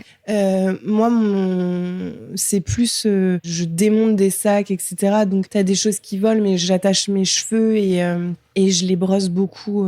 Donc c'est protégé. Ouais, bah j'essaie de pas trop les laver, mais moi j'aimerais les laver tous les jours, mais je le fais pas. Ouais, après c'est du temps effectivement. Ouais. Et puis en le lavant tous les jours, en plus t'es une femme, donc du coup ça graisse c'est ça. Le cheveu et c'est pas top. Oui, parce que j'ai tout testé. J'ai testé les no-poo quand j'étais plus jeune. Okay. J'ai testé pendant 1 mois parce que j'avais envie d'essayer ça ne marche pas. Ça ne marche pas. Ouais. J'ai essayé plein de choses, mais donc je fais assez attention à ma peau en règle générale. J'aime bien ça. Alors parle-nous des étapes. Alors, double nettoyage avec une huile démaquillante et nettoyant visage. Ensuite, j'ai un sérum. Enfin, c'est pas un sérum. Toi, tu vas savoir comment. Une pré-lotion. C'est une lotion à l'acide hyaluronique. Ouais. Qui s'appelle Glacier, je sais plus trop quoi, qui est très agréable. Après, j'utilise un sérum au Chantella. D'ailleurs, j'ai vu que maintenant Monop distribuait cette marque. Moi, je commande sur La Bulle, qui est un... Tu fais bien de le dire, je connais pas. C'est un site internet, c'est un e-shop qui est très bien fait, je trouve, avec beaucoup de produits coréens. Ok. C'est très rapide. Enfin, parce qu'en fait, Laurie, elle fait venir direct de Corée, mais ça met 3 semaines, 1 mois à venir. Après, c'est vrai que quand tu consommes de Corée, du coup, tu gagnes vachement en prix d'achat, c'est sûr. Oui. C'est beaucoup plus économique. Oui, mais... alors c'est beaucoup plus économique et elle a tout ce qu'elle veut. Juste, Laurie est excessivement bien organisée, moi pas.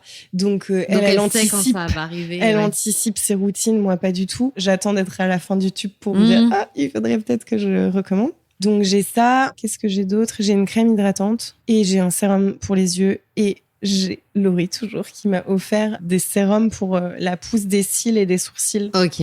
Ça s'appelle Maolash, c'est Margot, alors je connais que son prénom, avec qui on échangeait pas mal sur Insta. C'est une influenceuse qui est très sympa, avec qui j'échange, qui parfois me demande des conseils sur les réseaux, parce que du coup je rencontre plein de gens divers et variés. J'imagine. Et c'est trop sympa. Laurie m'a offert les produits de cette Margot. Cette Margot, ouais. Et je trouve ça assez efficace. Ok. Est-ce que tu avais envie d'allonger tes cils?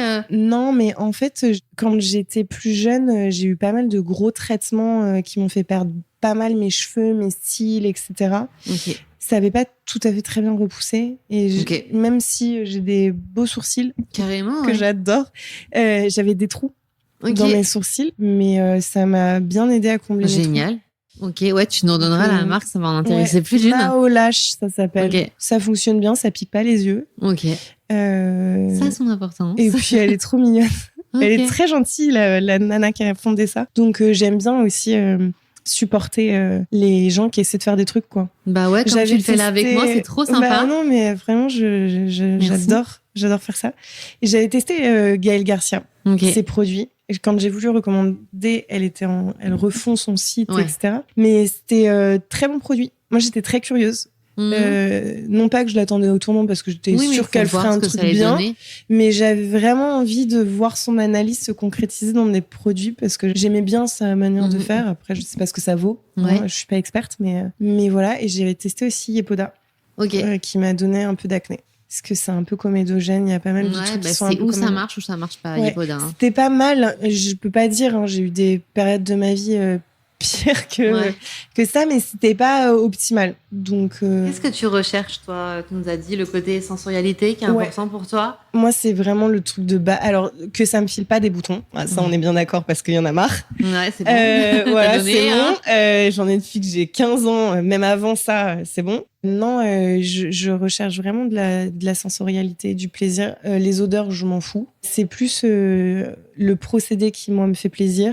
Et je peux même mettre des trucs qui servent à rien entre deux, c'est pas grave si ça me fait plaisir. Et j'adore avoir la peau très, très mouillée, en fait. Ok.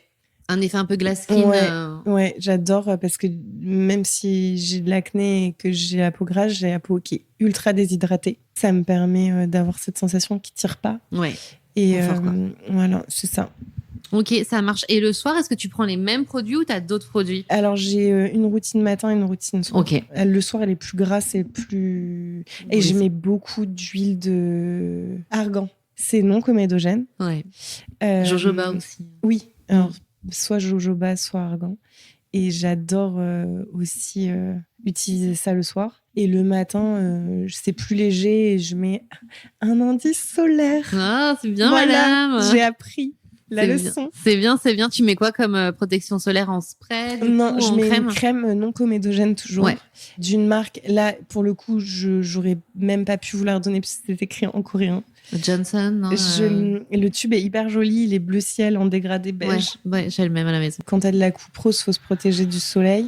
C'est un peu ton ennemi. Et voilà, et je me maquille pas du tout au quotidien, mais alors dès que je sors, j'adore. Tu te pipes. Ouais, d'ailleurs, c'est très joli là. Qu'est-ce que t'as fait? Alors, qu'est-ce que je fais? Je mets anti-cerne. J'ai un anti-cerne que j'adore qui vaut rien et qui est super. C'est un Avril Cosmétique. Ok. Il est trop... Enfin, en tout cas, moi, il répond vraiment à mes attentes d'un anti-cerne. C'est-à-dire qu'il fait pas l'effet un peu pelucheux, épais, enfin, voilà. J'ai un fond de teint qui est un Clarins, le Blemish, je sais pas quoi là. Ok. Et après, j'adore me faire des petits kiffs d'influenceuse make-up. Enfin, c'est des trucs légers que je sais pas forcément faire, mais qui me font plaisir à mettre. Donc, je mets du bronzer Avril cosmétique. Tout n'est pas bien chez eux parce que c'est un peu, enfin, pour ma peau, hein, j'entends, je ne jugerai pas les compositions, mais ça m'a filé énormément de boutons. Mais il y a quelques produits que j'aime bien, dont le mascara, le bronzer et l'anti-cerne. D'accord. Et en ce moment, j'ai aussi testé le Maybelline, comment il s'appelle, le effaceur, avec le petit tampon en là, que tu tournes. Ou en fond de teint. Oui, en anti-cerne. Ok, je vois, ouais.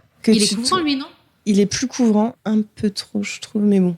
C'est pour l'hiver, quoi. Ouais, c'est surtout qu'il est non comédogène. Pour la 10e fois, c'est le truc le plus important pour moi. Mais tu sais que t'as pas de comédon, là. Ouais. Non, je sais, mais en fait, comme moi, j'adore utiliser l'anti-cerne en fond de teint. D'accord. Parce que je mets pas, soit je mets du fond de teint partout, soit j'en mets pas partout, et j'en mets juste là où j'ai des petites choses à corriger ou j'ai envie d'unifier. De façon légère. Très bien. Voilà. Ok. Donc, comme je n'ai pas non plus beaucoup de compétences make-up, s'il y a un petit produit qui fait un petit tout en un, c'est pas trop mal. Ça marche. Donc voilà, et après, je suis très très sensible au packaging. Donc tu peux m'avoir très facilement. Donc il y avait un truc que je rêvais d'avoir petite parce que pour moi c'était vraiment le truc des dames. C'est la Terracotta Perle de Guerlain qui sent. Je disais que j'étais pas sensible aux odeurs, mais ça sent divinement ma voisine d'en face de quand j'étais petite, que je trouvais tellement chic. Donc j'ai ça et je trouve très joli aussi le packaging Yves Saint Laurent en ce moment. Donc j'ai des blushs. Donc là, tu mets quoi? Un blush poudre ou un crème? Je mets du crème, du poudre par-dessus, ce que j'aime bien. Et voilà. Et j'utilise pas mal de trucs de chez Aromazone aussi. J'aime bien utiliser les produits bruts. Ok. Genre la poudre de riz. Ouais, alors j'utilise pas trop les actifs, même si j'aimerais bien. Mais j'utilise par exemple les brumes de chez eux, la poudre de riz pour le côté un peu matifiant. Et ils ont un illuminateur anti-pep, ce que j'aime bien. Ok. J'aime bien un peu partout. Ouais, carrément, tu pioches, peu importe du coup la marque. C'est très récent. Avant, je me maquillais pas du tout et c'est un univers qui me parlait pas du tout. Et en vieillissant, j'ai pris plaisir parce qu'il y a un vrai rapport à se faire plaisir en fait, que j'avais pas plus jeune. Est-ce que c'est lié au fait que, tu vois, t'es monté ta boîte, que tu sois aussi en vitrine de ta boîte, que t'aies des rendez-vous, qui t'a un peu poussé à ça? Est-ce que c'est la même période ou c'était avant? C'est encore plus récent que ça, mais après, c'est vrai que j'ai toujours aimé être coquette et être toujours bien présentée, enfin, de bien représenter ma marque. Je trouve que c'est hyper important dans le métier que je fais d'avoir une certaine prestance. Pour moi, c'est du respect pour mes clientes que d'être toujours bien habillée et un peu apprêtée, quoi. Moi, puis c'est un petit kiff aussi, parce que j'imagine quand tu vas en rendez-vous versus quand t'es en atelier, t'as pas la même tenue, non? C'est pas du tout la même chose. Tu m'envoies le photo de ton tenue. Ouais, ça c'est sûr que c'est... déjà, c'est Crocs. J'adore être en Crocs. T'es vraiment bien dans les Crocs? Archi bien. Ah ouais, tu vois, j'ai pas testé. Alors, pourtant, vraiment, j'adore les chaussures depuis toujours. J'ai beaucoup de très belles chaussures. Je m'étais toujours dit, les Crocs, no way, jamais. Jamais. Et en fait... au-delà du confort que ça génère pour ta posture, etc., nous, on a des objets lourds qui peuvent tomber et ça te protège quand même un minimum. Fut un temps, je travaillais en tongs et c'est pas une bonne idée parce que j'adore être en tongs. Mais c'est très confort. Et c'est leggings, t-shirt, quoi. Pull, 12 pulls en règle générale parce que je suis excessivement frileuse. Et voilà. Donc, c'est pas assez de style. Donc quand tu sors, ça fait plaisir quand même. C'est ça. Ah, c'est clair. Et attends, on revient à ta routine du soir. Donc là, tu intègres effectivement l'huile d'argan. Est-ce que tu peux nous détailler les étapes du soir que tu n'as pas encore détaillées? Donc le matin, je mets un hydrolat. Alors ça dépend ce que j'ai. J'aime beaucoup les. Alors je sais pas si ça s'appelle un hydrolat, mais c'est une brume que j'achète chez Santa Maria Novella. Qui est une marque italienne de savonnerie à l'ancienne. Mes parfums viennent de chez eux. J'adore leur savon. Enfin, c'est vraiment des odeurs un peu à l'ancienne. Et donc, ils ont une brume à la fleur d'oranger que j'adore. Donc ça, j'utilise le matin pour me nettoyer le visage. Et ensuite, j'hydrate à fond, sauf quand je sors et que je vais me maquiller, où je suis beaucoup plus légère parce que sinon... ça mouve. C'est une glace skin. T'as peur. On n'en veut pas trop de celle-ci. Je mets toujours mon acide hyaluronique, un sérum Chantella, la crème qui va avec. Et je mets, mais ça, je vais essayer de trouver une autre alternative. Je mets un antibiotique pour ma rosacée. En première couche En première, ouais. D'accord. Quand il n'y a rien sur ma peau et ensuite je laisse sécher pendant Ouais. un quart d'heure, 20 minutes, Ok. absorber, etc. Et ensuite je fais ma routine. Mais je suis en pic de rosacée. T'as identifié d'où venaient tes pics? Est-ce que c'est émotionnel le stress, ouais. Dès que ça va pas, dès que je suis stressée ou anxieuse ou que j'ai une mauvaise nouvelle ou des choses comme ça, j'ai un pic de rosacée. Et par rapport à ça, t'en as parlé tout à l'heure, ta sensibilité, les faits, quand t'es entrepreneur aussi, c'est un peu les montagnes russes sur plein de domaines. Est-ce que t'as mis en place des choses côté bien-être pour t'apaiser avec le temps? Je dirais qu'il y a que le temps qui fait que t'apprends à gérer tes émotions. Après, vraiment, j'ai la chance d'avoir rencontré des gens, comme je te disais, les gens chez qui on est là aujourd'hui, Rebecca et Johanna, qui sont passés par les mêmes étapes que nous et que moi, surtout en tant que femme. Et donc, t'échanges, ça te rassure, ça te fait du bien. Parfois, t'as juste besoin du regard de l'autre, qui n'est pas ni ton...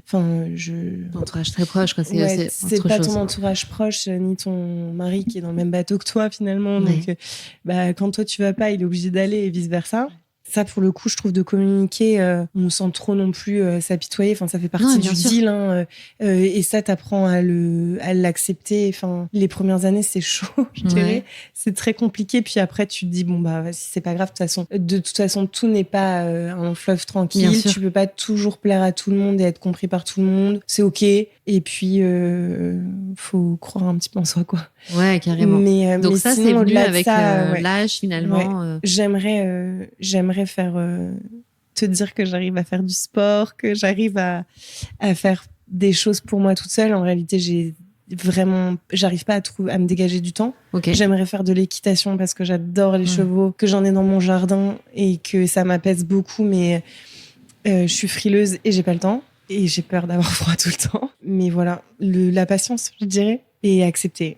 Accepter. Mais ça, c'est important, l'acceptation. Tu vois, ils en parlent beaucoup dans les thérapies cognitives et comportementales. C'est se dire, OK, tu dois que accepter parce que si tu luttes, c'est encore pire finalement et tu dépenses d'énergie et c'est contre-productif. C'est ça, de lutter contre en fait, il faut aussi aller dans le flow du truc. Ouais. Il y a un moment, c'est OK de pas être toujours en forme, c'est OK de douter, c'est normal, c'est ce qui est moteur aussi, parce qu'après avoir ta phase de doute, souvent c'est là où tu te dis je vais mettre ça en place et je vais modifier ça ou on va faire ça et ça te rebooste et puis voilà, on est aussi dans une conjoncture qui est pas d'une grande évidence politiquement, économiquement, c'est un peu particulier ce qu'on vit depuis des années maintenant, et quand j'en parle avec mes grands-parents qui ont été chefs d'entreprise, qui ont monté leur boîte, qui sont partis de rien du tout et tout était possible, et ma grand-mère elle me dit toujours mais dans le monde dans lequel tu es j'aurais jamais pu. Ouais.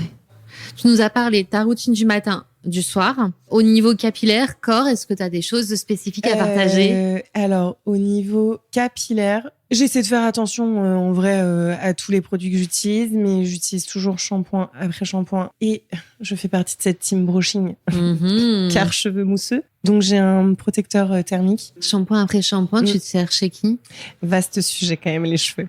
Je me suis mariée l'année dernière et je sais pas pourquoi, ça m'arrive jamais. Je me suis dit, tiens, je vais aller faire un balayage. Et je voulais un beau blond. J'étais très blonde petite et je me disais, oh là là, qu'est-ce que j'aimerais être blonde, un beau blond comme quand j'étais petite. Et il s'est avéré qu'on m'a saccagé les cheveux, genre à 2 mois et demi de mon mariage, un truc comme ça.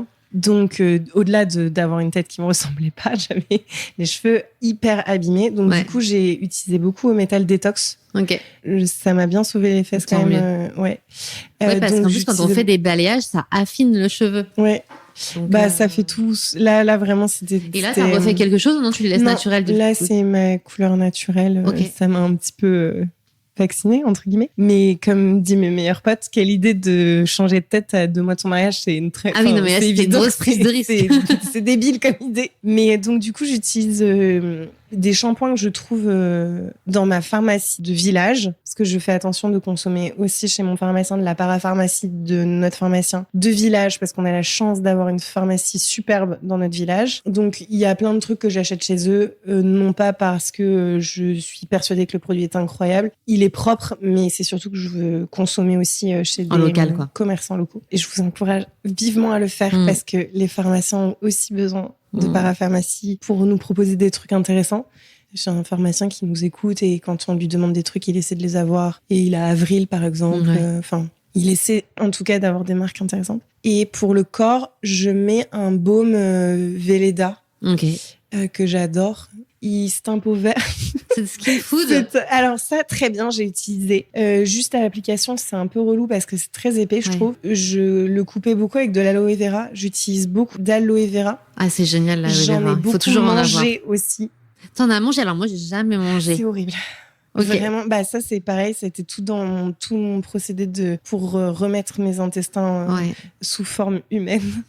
Je mangeais de l'aloe vera, c'est très visqueux, c'est vraiment très compliqué. Ça a un goût végétal qui est pour le coup pas désagréable, c'est la texture qui est compliquée parce que c'est gluant quoi, c'est très visqueux. Donc c'est pas très agréable mais pour le coup moi ça m'apaisait beaucoup et j'en mets partout sur mes cheveux, sur ma peau, un peu partout. Ouais, c'est vrai que c'est top et tu fais bien de le dire parce que ça a un effet apaisant, par exemple après un coup de soleil, quand on a la peau en chauffe, même hydratant, enfin ça a énormément de vertus. C'est vraiment le truc tu peux l'utiliser pour absolument tout quoi. Ouais.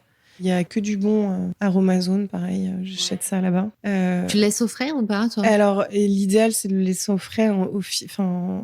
Dans la pratique, c'est pas toujours évident. Enfin, moi, ma salle de bain est vraiment à l'autre bout de notre cuisine. Il me faudrait un mini frigo de salle de bain. Ça, j'aimerais bien parce que même pour les brumes, etc., ce serait mieux. Ouais, carrément. Donc là, tu nous as vraiment tout détaillé. Maintenant, de façon hebdomadaire, est-ce que ça t'arrive de faire des masques, des gommages, de prendre un peu plus soin de toi le week-end? Maintenant qu'ils sont dispo, que tu ne bosses plus. On trouve tellement d'autres choses à faire. Bon. Genre le ménage le week-end. Alors, je prends pas forcément ce temps, alors que j'adorerais le faire. Et c'est vraiment un truc... j'ai une de mes amies qui était dans le ciné, qui s'est reconvertie. Elle est en train de devenir psy. Elle a repris ses études, hyper courageuse, franchement trop chouette. Elle arrive à la fin de son parcours et elle m'a toujours dit ta santé mentale passe par ta santé physique et de prendre du temps pour se soigner. Elle est hyper à cheval sur ça. Elle me dit tout le temps et j'aimerais vraiment faire plus de soins du corps, surtout les drainages. Ouais. T'en as déjà fait? T'as déjà testé ou pas? Non, j'en ai pas fait. Mais par contre, le drainage, j'adore parce que t'as une sensation jambes légères, tu te sens dégonflé. En plus, toi, quand tu viens sur Paris, t'as quand même The Boss, Nathalie Duhart, tu vois, qui a son institut aux Galeries. Et à tester. Tu vois. Ouais, et puis, après la pressothérapie pour le côté varié, c'est ça. En plus, t'as la position debout, toi. Ouais. Debout, assis, courbé. D'ailleurs, notre métier est connu pour avoir, au-delà des maladies à cause des vapeurs des cols, nous, on fait très attention aux cols qu'on utilise. On utilise une colle moins toxique. Mais c'est connu pour avoir des problèmes d'intestin parce qu'en fait, t'es plié en deux tout le temps. Ouais. C'est un métier, comme tous les métiers d'artisanat, en fait. Hein. Carrément. Mais en même temps, ça fait sens aujourd'hui de se dire comment je repense mon orga comme tu le fais. Alors, step by step. Encore ce matin, là, j'ai encore mon interview de ce matin avec le médecin et qui me dit, en fait, il faut absolument se muscler, faire de la musculation pour pouvoir protéger son dos. Et il m'a parlé d'études d'une nana qui avait commencé de la muscu à 50 ans et qui s'est complètement transformée, mais physiquement, tu vois, assez fou. Oui, et beaucoup s'étirer. Énormément s'étirer, et ça j'essaie de le faire. Et non, si je dis pas tout, je masse énormément mon visage toute seule. Bravo. J'adore faire ça.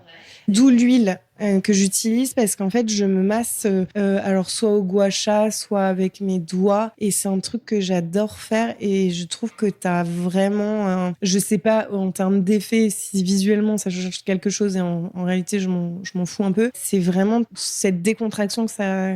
Ouais, complètement. Parce qu'en fait tu contractes tout le temps tous tes muscles du visage. Ça. Et en fait c'est un moment pour toi, déjà tu l'as dit, de bien-être.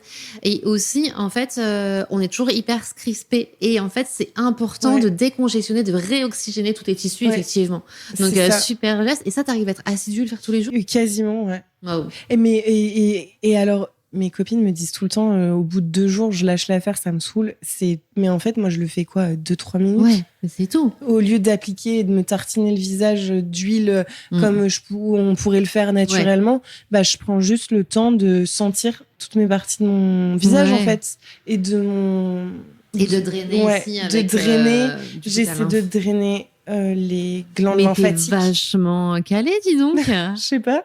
J'adore. En fait, je trouve ça intéressant de comprendre comment notre corps fonctionne. Et et encore une fois, ça n'engage que moi, je suis pas à l'aise avec le milieu médical. J'essaie de trouver aussi comment me soulager certains de mes maux sans toujours se médicamenter à outrance, en fait. Moi, j'ai été élevée où tu avais un mot de travers, tu prenais un Doliprane. Je veux pas être dans ce système-là parce que ça fait aussi partie d'avoir mal à la tête. Tu te poses 5 minutes, tu fermes les yeux, tu te dis quelque chose. Oui, c'est ça. Écoute aussi un petit peu. T'es peut-être surmené, t'as peut-être pas assez dormi. Et bon, je dis pas que j'en prends jamais, mais j'essaie du coup de trouver des petites alternatives de bien-être. Et encore une fois, ça c'est mon amie Lucie qui fait tout le temps attention à ça et qui me dit toujours fais attention à ton corps pour faire attention à ta tête. Ouais. Complètement. Et c'est vrai que l'un ne va pas sans l'autre. Non, c'est clair. Ce n'est plus à prouver. Et même corps et cœur aussi. Ouais, également, exactement. c'est lié. Exactement. Donc, tu dirais là qu'aujourd'hui, à bientôt 31, tu les as eu ? J'ai eu 31, ouais. À 31 ans, tu as trouvé un équilibre ? Je tâtonne beaucoup. J'ai une organisation familiale qui est pas d'une grande simplicité et qui m'a mise pas mal à l'épreuve depuis toujours. J'essaie malgré tout de trouver un équilibre et encore une fois, comme on disait pour quand tu crées ta boîte et que tu as ton truc à toi, c'est le temps, la patience, l'acceptation que c'est OK et que tout le monde n'est pas toujours comment dirais-je, c'est OK de pas être aimé entre guillemets. Ouais, complètement.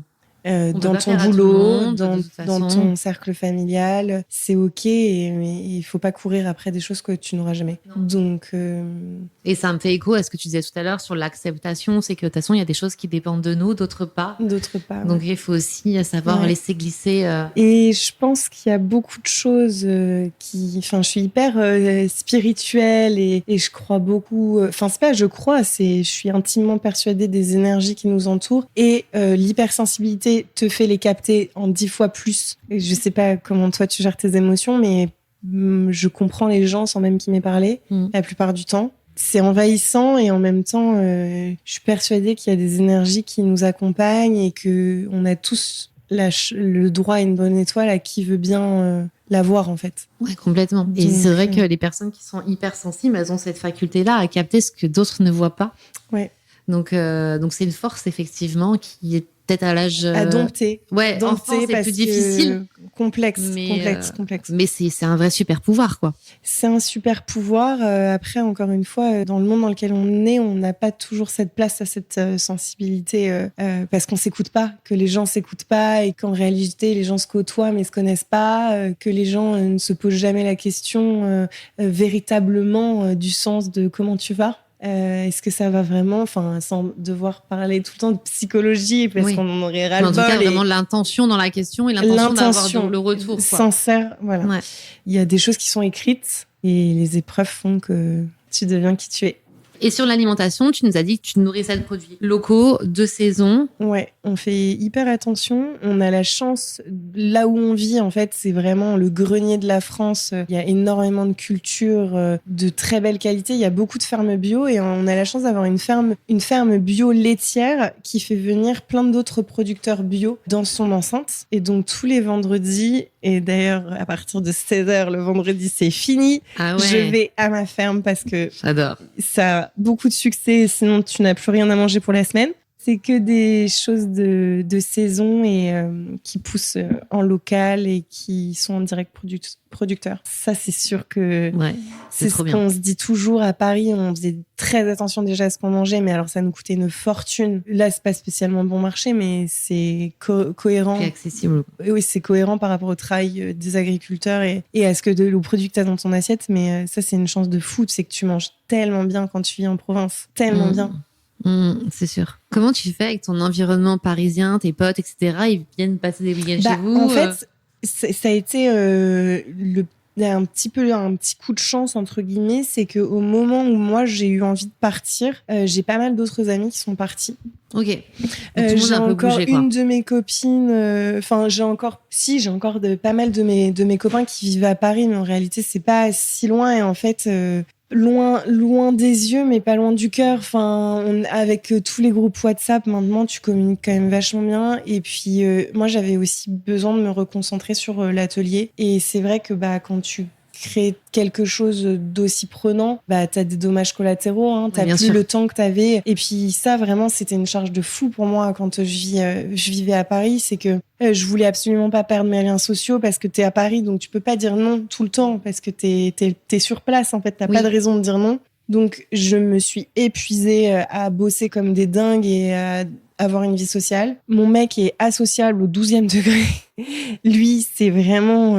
il est très solitaire, donc lui, c'était pas un problème. Et en fait, j'ai beaucoup de mes amis qui vivent à Luxembourg et en fait, je pars en week-end à Luxembourg et voilà. Et j'en ai une qui vit à Dubaï et une en Suisse. Enfin, les gens font aussi leur vie, quoi. Ouais, complètement. Donc, la vie sociale, c'est pesant parfois, mais ça passe assez vite parce que quand t'as une qualité de vie, un équilibre, et que, encore une fois, même s'il y a plein de gens que j'aime de tout mon cœur, à qui je prends pas assez de nouvelles, c'est évident, j'aimerais prendre plus de temps, c'est malheureusement aussi la vie où malheureusement tes priorités de l'instant T, elles sont plus les mêmes que quand t'avais 20-25 ans et que t'avais du temps, quoi. Ouais, complètement. Ça a changé, parce qu'entrepreneur à fond. C'est ça. Et ouais, c'est la prio, quoi. Ouais, et même si c'est pas forcément ce que tu veux, ça devient ta priorité. Tu te fais dépasser, voilà. mais évidemment. Et le temps manque toujours, donc... ouais, c'est ça. Je comprends bien. Oui, peut-être qu'un jour, j'aurai des unités de production et je n'aurai plus à être tout le temps derrière ma machine à coudre, mais ce n'est pas le cas. Donc, tu penses à la transmission, à former à ton tour? Alors, c'est une valeur fondamentale et qui me tient vraiment à cœur parce que j'ai eu la chance qu'on m'ait tout donné et je vois pas pourquoi je devrais faire de la rétention de savoir-faire parce que ça m'appartient pas, on me l'a transmis et je dois le transmettre. Par manque de temps et le fait qu'on est ultra isolé, je peux pas prendre d'apprenti. Moi, je vois l'apprentissage, de prendre un apprenti comme un don. Pendant 2 ans, tu sacrifies beaucoup de ton temps pour donner à quelqu'un. J'ai hors de question que je prenne quelqu'un pour juste qu'il fasse les basses tâches et qu'il me décharge juste des trucs que j'ai pas envie de faire. Le jour où on prendra un apprenti, c'est que on aura du temps à lui consacrer. Après, moi, j'ai plein de gens qui m'écrivent tout le temps sur les réseaux en me disant « Je rêve de faire ce que vous faites. Qu'est-ce que vous avez comme parcours ? Comment vous pensez qu'il faut faire, etc. » Et vraiment, j'essaie de répondre et d'échanger par téléphone avec les gens qui me sollicitent. Après, j'ai des confrères qui parfois me posent la question, ça tu ferais comment ? Si je sens que c'est pas possible qu'ils le fassent, s'ils ont pas le savoir, enfin, c'est pas du tout prétentieux, mais chacun a ses spécialités. Voilà, évidemment. Chacun a ses spécialités. C'est comme un médecin qui s'adresse à un autre. Enfin voilà. C'est ça. Je leur dis, sinon, moi parfois j'ai des confrères qui me demandent et je leur dis avec plaisir et je leur donne des petites astuces avec plaisir. Enfin, tant que c'est pas le mal intentionné, que c'est pas fait pour oui, c'est une entraide. Voilà, pour nuire entre guillemets. Et puis en réalité. Il y a que l'expérience qui fait ton travail et parfois t'as beau donner les clés si t'as pas pratiqué bon voilà, c'est pas la concurrence quoi, mais oui, je trouve que c'est très important et j'espère c'est un objectif pour moi de pouvoir à terme transmettre en bonne intelligence quoi. Et vraiment, Jacques, il le disait tout le temps, parce que ça peut arriver qu'il y ait des gens qui font de la rétention de savoir-faire et qui veulent pas dire comment ils font ça. En entreprise, ça arrive tout le temps. Enfin, c'est quelque part, les gens, ils ont toujours un petit peu peur, que c'est normal. C'est hyper normal comme réaction. Mais Jacques, il disait toujours, ça t'appartient pas. On te l'a donné, donc tu dois le donner aussi. Incroyable. Et c'est vrai. Et il a tellement raison. Marie, je regarde tes mains. T'as une magnifique manicure. J'aurais imaginé, moi, quand je vois tu déposes des pompes, des clés au cordonnier minute, tu vois, qui ne fait pas du tout honneur.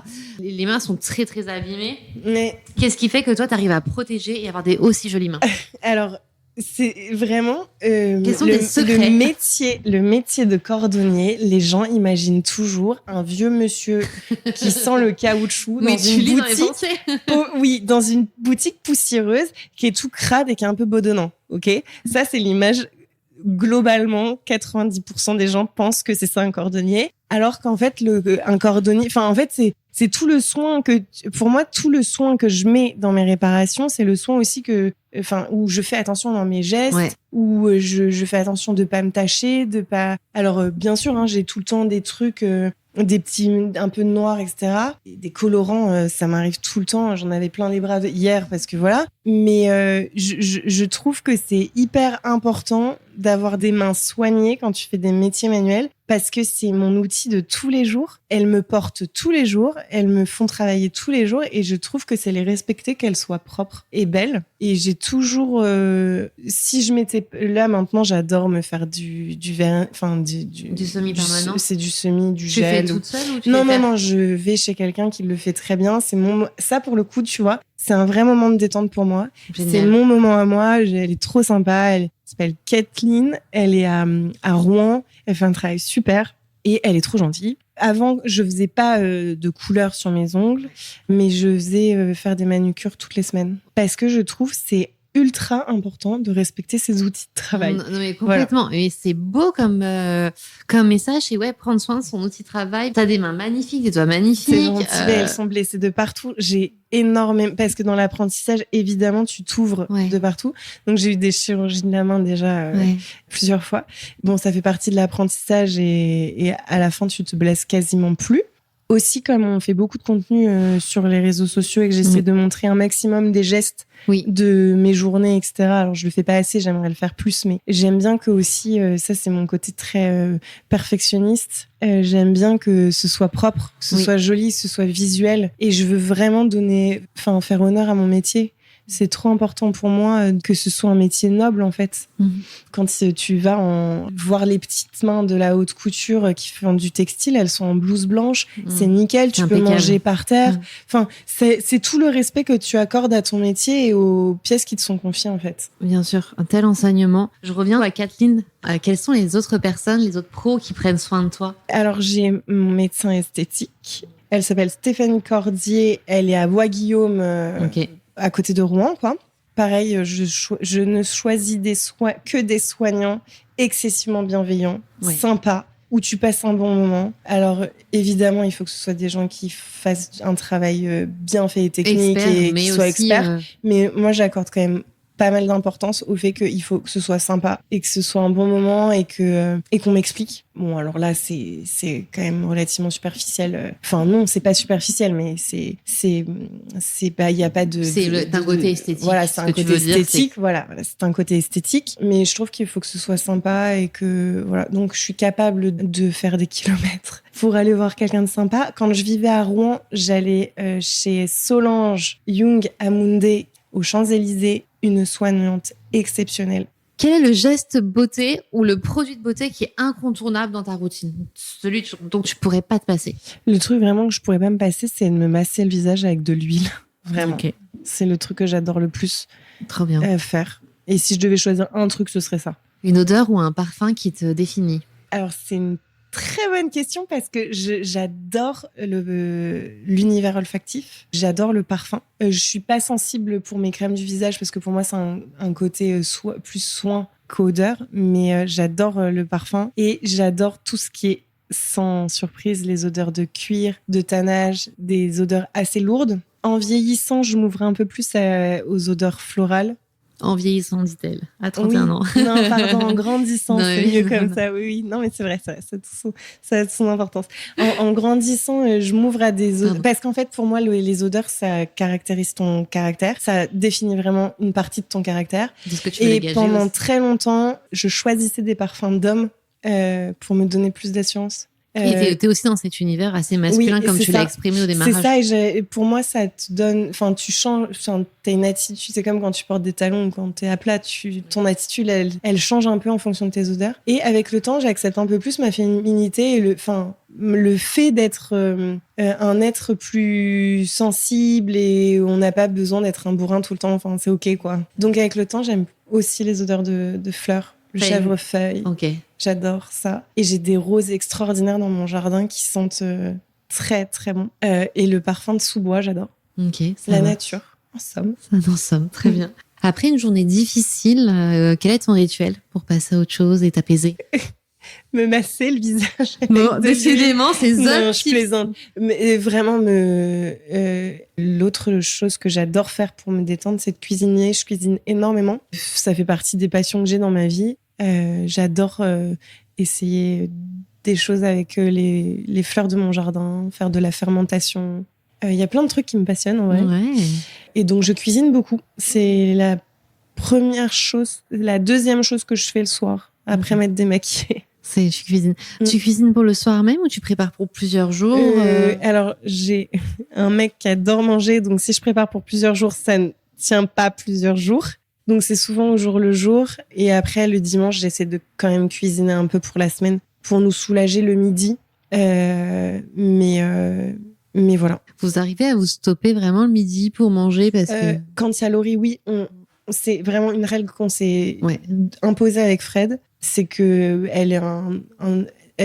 quand elle travaille chez nous, c'est quand même assez intense et elle se fait des belles journées. Donc, nous, quand on est seul, on prend à peine 5 minutes pour manger. On avale un truc. C'est presque, on mange pas en même temps. C'est quand tu passes dans la cuisine, tu chopes un truc et tu retournes travailler. Quand elle est là, on s'impose vraiment qu'elle ait un cadre de travail le plus sympathique possible et avec quand même une logique dans tes journées. Donc, on prend 1 heure, 1 heure et demie quand elle est là. Chose qu'on fait pas quand elle est pas là. Donc, heureusement qu'elle est là. Ouais, c'est clair. Mais ça de commencer à avoir d'autres personnes qui rentrent dans ton...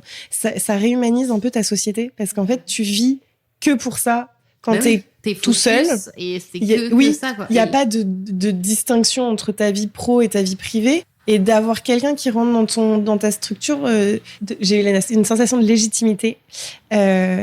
Et de me dire que, on avait vraiment créé un truc. Et en plus, ça te remet de l'ordre dans ta journée, quoi. Parce que, on s'impose aussi une pause de 10 minutes, un quart d'heure l'après-midi. Ouais, génial. Pour reposer le corps, les yeux. Voilà, que ce soit pas non plus une souffrance que de venir chez nous, quoi. Ouais. Faut que ce soit, faut que ça ressemble à un emploi normal, quoi. Ouais. Donc, t'as raison, effectivement, quand t'es dedans, que c'est ta boîte, c'est pas la même que quand t'es un employé, tu dois respecter des conditions de travail quand même agréables. Ouais. Et productives aussi, mais agréables. Si tu devais créer un produit cosmétique, qu'est-ce que ce serait? Si je devais créer un produit cosmétique, alors un produit de cœur, ce serait un parfum. J'adorerais pouvoir... J'ai un odorat qui est hyper développé et j'adorerais pouvoir l'exploiter. Ouais, ça, j'aurais aimé. Par nécessité, là, en ce moment, je suis en train de me fabriquer une poudre matifiante. Voilà. J'adore. Donc, une poudre matifiante. Voilà. Okay. Mais je préfère quand même l'option du parfum. Mais... quel conseil beauté t'aurais aimé recevoir plus tôt? J'aurais aimé mieux comprendre ma peau plus tôt. Qu'en fait, c'est pas parce que t'as une peau grasse qu'elle est pas déshydratée. Exactement. Et ça, vraiment, j'ai mis du temps à comprendre. Est-ce que t'es pour ou contre la chirurgie esthétique? Moi, je suis absolument pour tout ce qui nous fait du bien. Je trouve ça dommage parfois que des experts fassent mal leur boulot en mal conseillant ou en exaucant les souhaits à tort et à travers de leurs clients. Ça, je trouve ça dommage. Oui, on voit pas mal de dégâts, effectivement. De dégâts. Et il y en a plusieurs sur les réseaux sociaux, même qui ont refait des rhinoplasties après avoir été mal conseillés. Et c'est quand même lourd de conséquences d'un point de vue financier. Et tu peux perdre ton nez quand même. Bien sûr. Mais sinon, je suis tellement pour... tant de souffrances qui peuvent être épargnées, qui pourraient être évitées en faisant un petit coup de... je trouve qu'il faut se laisser... faut laisser les gens vivre, en fait. T'as envie de le faire, fais-le. Quelle est la musique qui te met de bonne humeur, celle que tu kiffes, celle qui te rappelle toujours des bons souvenirs? C'est impossible pour moi de répondre parce que j'ai tellement de genres musicaux divers et variés. J'aime autant... je suis une grande fan de Souchon et Balavoine. J'adore écouter du Nekfeu ou du Gradure quand je travaille. Donc, du rap. J'aime autant du Nina Simone que des artistes français, genre Santa. J'adore Santa. Ça a été la musique de mon mariage à l'église. C'était laquelle de Santa? Popcorn salé. Je l'adore, cette chanson. J'entendrai les bravos étouffer les flammes. J'éteindrai le chaos.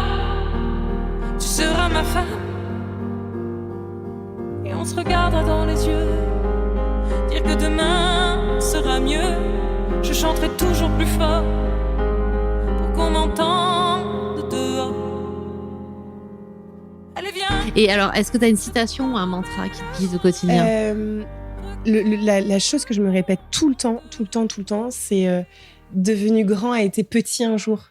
Et c'est vrai que parfois on a tendance à vouloir tout de suite, enfin dans la société dans laquelle on est, où tout est tellement rapide, tout est tellement efficace en livraison, peu importe sur plein de sujets, on oublie que il faut d'abord être petit pour devenir grand, que ce soit dans ton travail, que ce soit dans ta construction personnelle, de se laisser le temps, en fait. Ouais, complètement.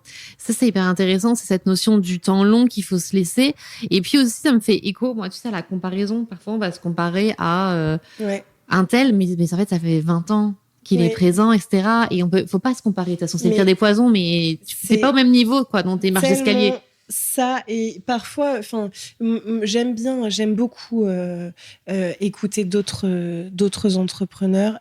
Alors, je regrette qu'il n'y ait pas plus de podcasts où, en fait, souvent, c'est des gens qui sont hyper bankable, qu'on interviewe, qui ont eu une très grande réussite, qui disent qu'ils sont passés par un échec et puis, en fait, ils ont réussi. Mais en réalité, moi, j'aimerais entendre des gens qui sont dans le quotidien, dans la vie de tous les jours. Quoi. Ouais. Et même si on peut ni parler d'échec ni de réussite, le quotidien de jongler avec ta vie d'entrepreneur, quoi, de créateur, on a tendance à se griller les étapes et en réalité, parfois, il y a des boîtes, ça fait 5-6 ans qu'elles existent, elles percent seulement à 5-6 ans. Et parfois, ça fait juste du bien de se dire, attends, mais toi, ça fait que 2 ans que t'existes ou 3 ans. Et en réalité, eux, ils ont été mis en lumière au bout de 10 ans. Enfin, c'est OK et c'est vrai que c'est normal. Mais t'as tellement envie que ça réussisse. Enfin, il y a beaucoup d'enjeux au-delà de l'enjeu financier qui est évident. T'as tellement envie que ça réussisse que Et puis dans l'artisanat, malgré tout, si t'es pas regardé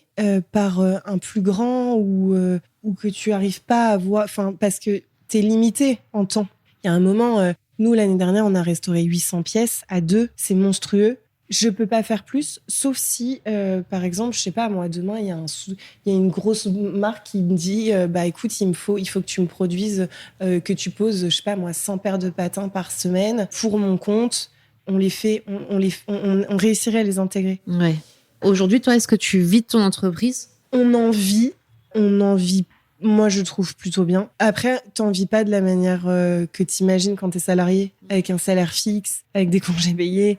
En fait, c'est juste une autre organisation de vie. Il y a des mois, tu prends plus que d'autres. T'as pas toujours de salaire.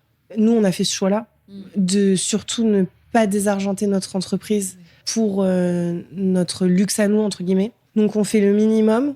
Je considère qu'on en vit plutôt bien. Après, voilà, l'artisanat, c'est du temps. C'est ça que je voulais dire. C'est que l'artisanat, c'est du temps. Il y a un moment, en fait, t'es limité par ta temporalité. T'es pas extensible. Et il faut trouver des solutions, des axes de développement avec d'autres professionnels, en fait. On travaille en sous-traitance avec des pros. Du coup, la sous-traitance, agrandir l'équipe, former du particulier, enfin, t'as plein d'options effectivement possibles. Ouais. T'en as à quelle étape, vous en êtes à quelle étape là de l'atelier d'Avin et quels sont vos projets ? Si ça avait été moi qui était beaucoup plus fougueuse au début de l'entrepreneuriat, c'était ma première structure et voilà, j'aurais aimé faire un peu le schéma qu'on nous survend à l'heure actuelle, où tu vas voir des investisseurs, t'essaies à tout prix de développer tel et tel partenariat, etc.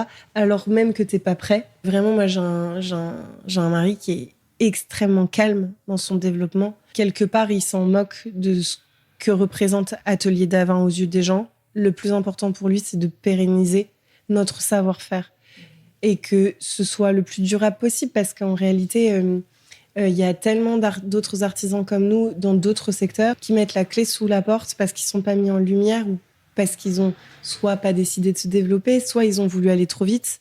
Et donc, on essaie au mieux de stabiliser notre développement et que ce soit le plus doux possible, à l'ancienne, en fait. Tout en ajoutant quand même une touche de digital, parce que du coup, tu as eu cette idée tout de suite de se mettre sur les réseaux sociaux avec des belles pièces, en faisant appel aussi. C'est un outil extraordinaire. Ouais. c'est une communication gratuite. C'est extraordinaire, c'est une mise en... Mais ça, pour le coup, Instagram, tous les réseaux sociaux, c'est un truc extraordinaire pour l'artisanat parce que ça a mis en lumière des micro-boîtes comme les nôtres où jamais on aurait pu se payer de la com dans un magazine ou dans une pub télé comme on pouvait faire à l'époque, en fait.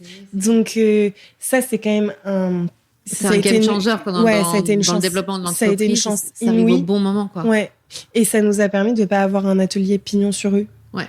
Et Marie, tu nous as partagé énormément de choses, mais merci pour ta transparence, d'authenticité. Vraiment beaucoup, je suis bavarde. Tellement de chance.